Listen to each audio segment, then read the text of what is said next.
খাবারের সময় ভাতের প্লেটে চুল কিসের আলামত বহন করে জানলে আপনি অবাক হয়ে যাবেন। অনেকে খাবারের মধ্যে চুল দেখে স্ত্রীদের সাথে খারাপ ব্যবহার করে, স্ত্রীদের সাথে সদাচরণ করে না। আবার অনেকে সম্পূর্ণ খাবারটা ফেলে দেয়। এই খাবারের মধ্যে চুল, এটা কিসের আলামত আপনি যদি জানেন, কখনো আপনি স্ত্রীর সাথে খারাপ ব্যবহার করবেন না। আর এই ব্যাপারে কোরআন কারিমের মধ্যে কি বলা হয়েছে? আল্লাহ পাক রব্বুল আলামিন বলেন, হুন্না লিবাসুল লাকুম ওয়া আনতুম লিবাসুল লাহুন্না। তারা তোমাদের পোশাক স্বরূপ এবং তোমরা তাদের পোশাক স্বরূপ। আল্লাহ পাক রব্বুল আলামিন আরো বলেন, ওয়াশিরুহুন্না বিল মা'রুফ। তোমরা তোমাদের স্ত্রীদের সাথে সর্বোত্তম আচরণ করো।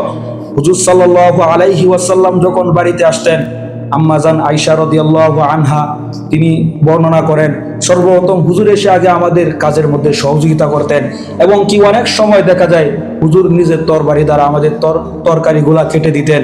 এবং যুগের সর্বশ্রেষ্ঠ আলেম ইমাম আবু ইউসুফ রহমতুল্লাহ আলাই, উনি ইন্তেকাল করার পর ওনার এক শাগরেদ ওনাকে স্বপ্নে দেখলেন এবং জিজ্ঞাসা করলেন, হুজুর, কবরে আপনার সাথে আল্লাহ পাক রব্বুল আলামিন আপনার কোন আমলটা বেশি কবুল করেছে? ইমাম আবু ইউসুফ রহমতুল্লাহ আলাই বলেন, দুনিয়ার মধ্যে আমি অনেক আমল করেছি, কিন্তু সকল আমল আল্লাহ তাআলার কাছে গ্রহণযোগ্যতা পাইনি, কিন্তু একটি আমল আমার আল্লাহ তাআলার কাছে বেশি গ্রহণযোগ্যতা পেয়েছে। তিনি বলেন, কোন আমল? তখন ইমাম আবু ইউসুফ রহমতুল্লাহ আলাই বলেন, যখন আমার স্ত্রী আমার সামনে যখন খাবার নিয়ে আসলো, স্ত্রী আমাকে বলেছিল খাবারটা কিরকম হয়েছে, আমি বললাম আলহামদুলিল্লাহ, অনেক ভালো হয়েছে। কিন্তু পরবর্তীতে যখন আমার স্ত্রী খাবারটা নিয়ে বসলো, তিনি খেয়ে দেখে খাবারের মধ্যে লবণ হয় নাই, খাবারটা একদম মজা হয় নাই। এই স্ত্রী এই কথা বলার পর স্ত্রী বলল, এই কথা বলেছে, আসলেই তো খাবারটা কোনো মজা হয় নাই।